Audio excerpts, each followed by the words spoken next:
Yes. So real quick, I know we're kind of running short on time, but we want to continue talking a little bit more about IRAs. And so we want to start, well, I want to start talking about the different transactions that we normally do. So transfers, Danny, are you recording? Yes. yes, he's recording. See Keep it myself. PG. Keep it PG.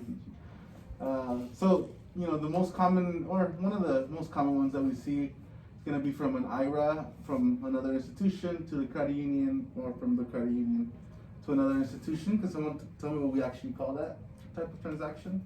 Rollover? Rollover. Trustee to trustee. Trustee to trustee, so IRA to IRA, sorry. So trustee to trustee, I was gonna animate it, but I didn't have time, so sorry. So the request is gonna be initiated at the receiving institution. So whoever's gonna receive that trustee to trustee transfer, that's where the person has to initiate the transaction. So numbers come in sometimes and they're confused, like, I wanna do this, you guys have to do this. It's like, well, no, you have to start it at the other institution if that's where we're transferring the IRA to.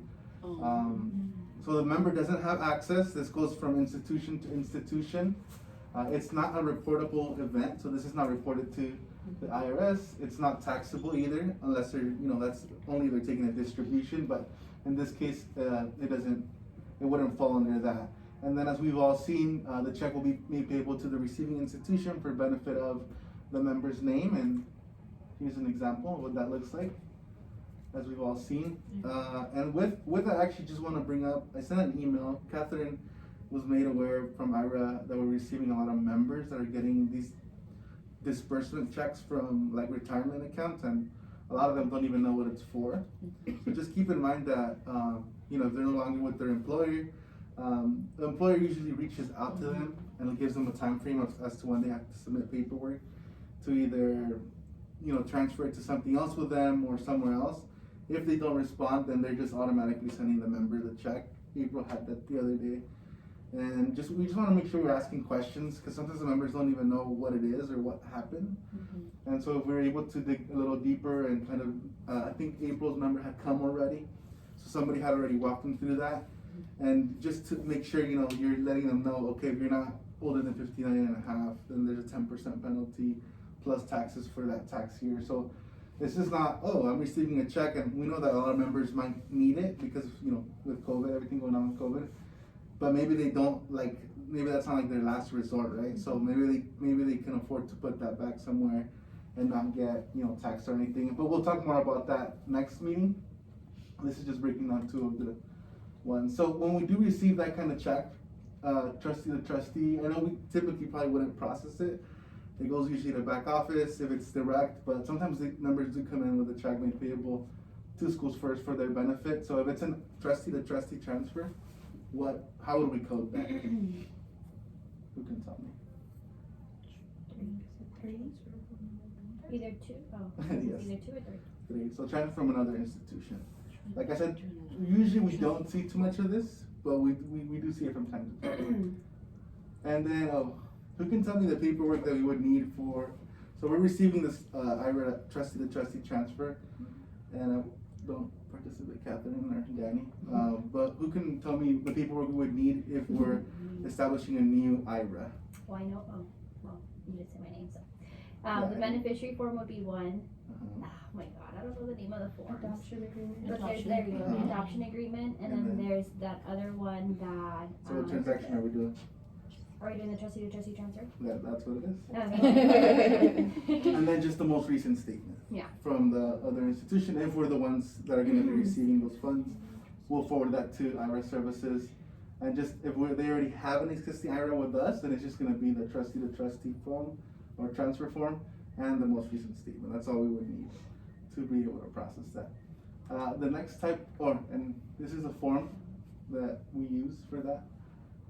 The trustee to trustee transfer. Is everybody familiar with filling that out?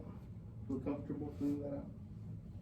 If members don't know how much the amount, let's just say they're like, I don't have the statement just yet, but I'm gonna get it. And they don't know how much the exact dollar amount is it okay for us to just put 100% without the dollar amount? That's pretty much what you would do, because who knows, it's hard to say what it is. So just 100%, the participant made payable to schools first, and the participant's name and account number is the way we would reference it. The top part is usually filled out, section 1, and then section 2 is for the ESA. It's different. But yeah, pretty much this is the most important part. Who's the current trustee, the account number, and the address, phone number.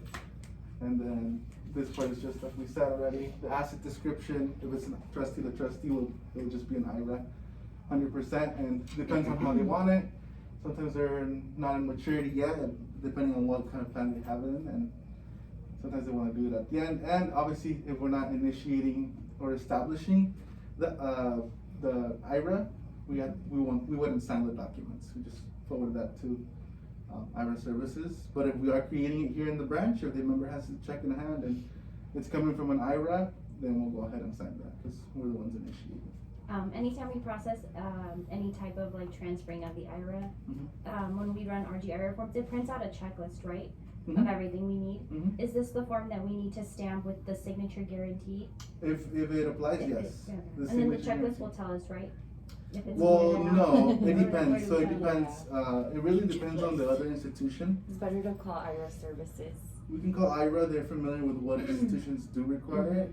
If not, then we can always just help the member call the institution. Hey, Oh, okay, so it's not every time we're transferring like actual money that not it's needed? necessarily. Usually, Oh, okay. the It's some medallion institutions, is going to right? be what? It's only some institutions Just that some, require it. and it yeah. depends on the plan too. Because if it's like in securities, so bonds, stocks, annuities, Investment. mutual funds, if it's invested, then usually they require Oh, signature gotcha. guarantees. But if it's coming directly from an IRA to an IRA, usually not. Most likely. No, so for the annuity stock, you're gonna need the medallion. Right. If Well, it's sorry, not signature. Yeah, medallion. Sorry, that's what I signature was. guarantee, you would just do for any traditional IRA to IRA. Oh, yeah, that was that was like. Yeah, sorry, under my I got question. confused. I was thinking Yeah. medallion. Yeah, the medallion is the one we would need if it's invested. Stocks and like all that stuff, but if it's just a simple IRA to IRA, then right, we Signature can do the guarantee. signature guarantee. Yeah. Okay. Remember I Yeah, missed safe that and one sorry. time. Yeah, it's better to just put it because some institutions don't need it. I was gonna but- ask you, I was like, it doesn't affect if we do it, right? No. It's just better to. Well, Sorry. that's why we asked for the statement too, because that way we can verify. Oh, Hey, okay. it wasn't in like an Stocks bond or or- stock. yeah. Yeah. And sometimes those are kind of hard to tell from. Mm, They don't give you much information, so you can always call. gotcha. When in doubt, just call. And then we also have the 60-day rollover. So can someone explain that to me? How that works? That when they have the check in hand, I'm sorry. No, it's okay. Yeah. I But- guess, yeah, I mean, so they won't get penalized, they have 60 days to decide, or? They have 60 days to pretty much putting into another qualified plan. So this only applies for IRAs. It doesn't apply for, I think that's what I read. It's for IRAs pretty much. So IRA is pretty much IRA to member to IRA, right? That's kind of how it would work. The member has access to the funds. It must be completed within 60 calendar days. And then they can only do this once per every 12-month period. And this is a reportable transaction. Can anybody tell me why it is reportable? Is it because the money's taken out of the IRA? So what would that call? What would we call that? A distribution. So it's a distribution. So it's coded as a distribution, and they do have 60 days to put it wherever they want to put it. And so pretty much at the end of the year, or when they get the tax form, they'll say like distribution, contribution, or rollover contribution, and then that kind of washes itself out, and then they don't pay taxes on it, but it is reportable. And then obviously the amount that's not rolled over will be taxed. Sometimes I've seen when members take a distribution from the IRA, maybe they're waiting for some money, I don't know, to finish construction on their home, but they need the money now, so they'll use it, and then within the 60 days, they'll receive whatever money they're expecting, and then whatever they took out, they'll put dollar for dollar back into a qualified plan, and like I said, it's just pretty much a wash. And so, transaction code, share withdraw. If we're doing it from ours, you can do it from the credit union too, or check from another financial institution. You can put that into the member's account. And then what would we code it again? So rollover contribution. And yeah, pretty much as far as paperwork, is the adoption agreement, rollover certification, and then the IRA beneficiary form. The adoption agreement and beneficiary are pretty simple. I think you guys feel comfortable with those? The adoption agreement is just really saying, is it a Roth or is it a traditional? And That they're establishing with us, right? then, and then the Benny form is just designating the beneficiaries. And then if it's an existing IRA, which is the rollover certification form, that's all we would need. And for the, Like, and for that, it's just the first section. That's the one we would fill. In case you ever feel like, well, which one do I bubble in? It'll be that first one. And that's check in hand. Yes. This is, yeah, and that's where I'm confused, like, this is when the member has check in hand. Yes. The trustee to trustee is when institutions, Yes.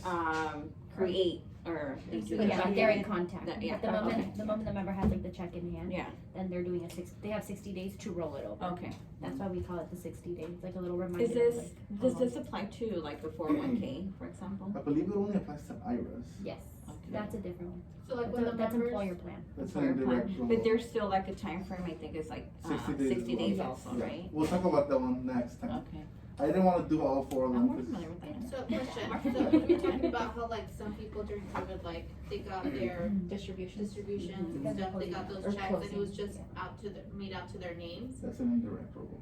So that's an indirect rollover, but it's still considered a rollover, so they had 60 days still to make those changes, right? Yep, Mhm. we'll get more into it next time, but pretty much what it is, when they do it that way, they usually up front, when it's coming from an employer plan, they'll get 20% for federal, 2% for state. They'll automatically take that out of their balance and they'll disperse the rest. So if the member doesn't want to be taxed for anything or penalized, they'll have to know what the original amount was and out of their own pocket, Put it back. contribute it. That way at the end of the year, it's like, well, they took out this much, but they contributed this much, they're holding this much, so that they'll just return that to the member. That's how it works.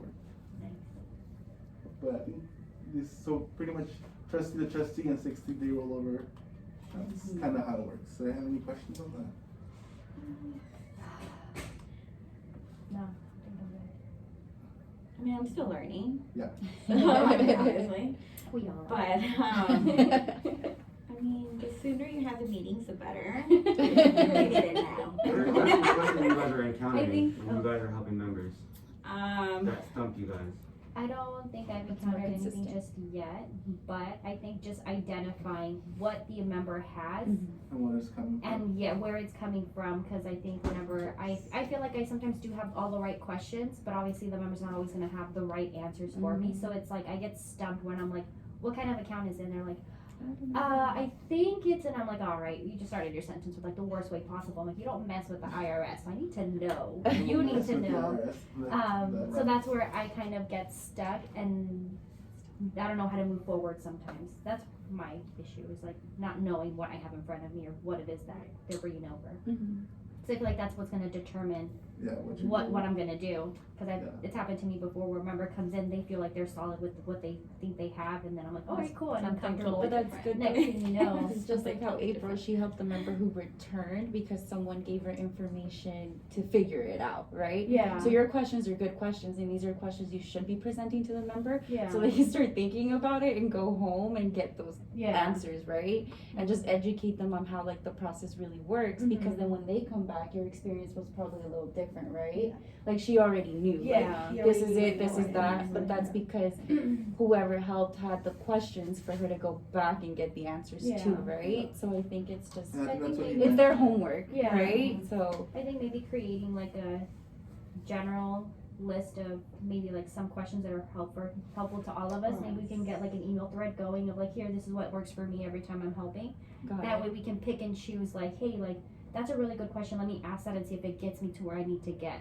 Whether Got it's the member saying, I don't know, but still like that puts the member in place where like, okay, you need to know, because if you don't know, I don't know. So Maybe it's we more can- so the conversation Yeah. versus like the tools and resources we Yeah. have, right? 'Cause I Like feel in like- that sense, okay. It's Maybe pretty we can get simple. some of those questions too for the front desk, if they sign in for an IRA and they Yeah. say they have a check in their hand, maybe we Yes. can ask extra questions, or if Create they say like, they wanna bring it from somewhere else, instead of us signing them in, Mm-hmm. they're waiting 40 minutes, then they sit down with you guys and they're like, you guys can't do anything. you don't have the You don't know, information, I you don't have to know. come back. So Yeah. maybe we can get like 5 generic questions To give a that we member. can kind of like ask put them on the, because I and know if it's they don't know, we send them home. yeah, and it's tax Yeah. season too, and this is where members also start establishing those IRAs and wanting to like make movement and whatnot. So it would be good to have like those 3 to 5 questions, put them on every single thing, that way everybody can. Okay. Okay. But, And then just be on the lookout for the check, you know, where it's coming from. Like yeah, hers was Empower Retirement, like ours, so Empowered. So retirement, you already see it. yeah, So just ask Yeah, the like member, the top you of know, the check. did you, Mhm. you know, did you take a distribution or what's going on? yeah. And they usually be able to tell you, like, well, in some cases they might say, I don't even know, like I just Mhm. got this in the mail. But you Yeah. tell me. Usually it comes with a letter. Most of those come with a letter that kind of Mhm. explains what's going on. But if they don't have it, then, I mean, you could either ask the member to get the information, or if we're not too busy and you have the time, maybe you want to call Yeah, and just Try to kind of figure get the out. member. Yeah. yeah. But yeah. Cool. Right, Thank you, ready? Robert. Yes. Thank you. Break.